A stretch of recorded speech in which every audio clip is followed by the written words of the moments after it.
আসসালামু আলাইকুম everyone, welcome to Sinha's mini kitchen.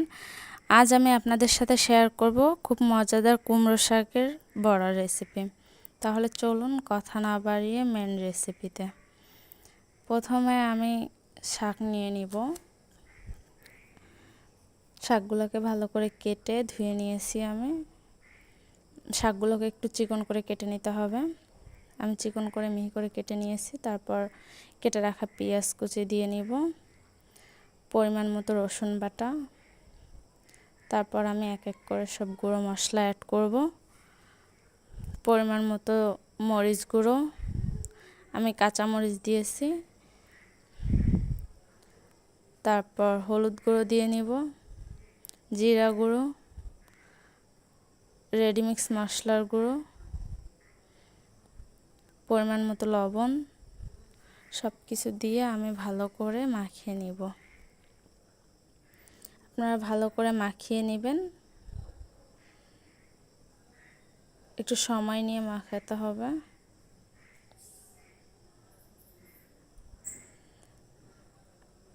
আর যখন মাখানো শেষ হবে, একটু পানি উঠবে, তখন আমি শুকনো চালের গুঁড়ো অ্যাড করব সাথে।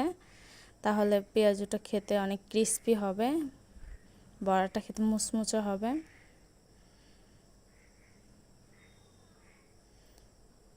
আমি একটু একটু করে আটা নিচ্ছি আর ভালো করে মিশিয়ে নিচ্ছি। আপনারা দেখলেই বুঝতে পারবেন আমি কিভাবে মিশিয়ে নিচ্ছি।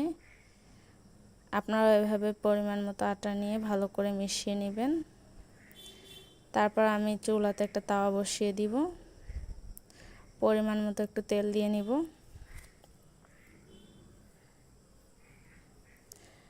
তেলটা গরম হয়ে আসা পর্যন্ত অপেক্ষা করব। যখন তেলটা হালকা গরম হয়ে আসবে, তখন আমি এক এক করে বড়াগুলো দিয়ে নিব। তেলটা অতিরিক্ত গরম করতে যাবেন না, তাহলে বড়াগুলো দেওয়ার সাথে সাথে কালার চলে আসবে, পুড়ে যাবে, খেতে তিতো হয়ে যাবে আর ভিতরে কাঁচাই থেকে যাবে।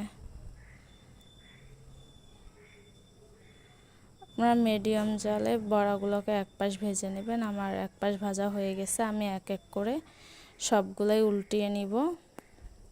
বেশি কড়া ভাজা দিবেন না, তাহলে টেস্ট নষ্ট হয়ে আসবে।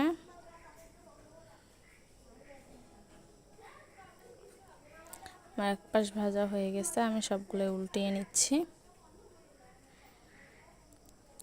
আমার উল্টিয়ে নেওয়া হয়ে গেছে, আমার বড়াগুলো কমপ্লিট, দুই পাশেই ভাজা হয়ে গেছে।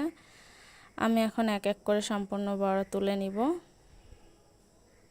আপনারা চাইলে এভাবে বড়া ভেজে খেয়ে দেখতে পারেন, অনেক সুস্বাদু হয় খেতে। খেলে কেউ বুঝতেই পারবে না যে এগুলা কুমড়ো শাকের। এটা হচ্ছে আমার ফাইনাল লুক বড়ার। আপনারা চাইলে এভাবে বানিয়ে দেখতে পারেন। আল্লাহ হাফেজ।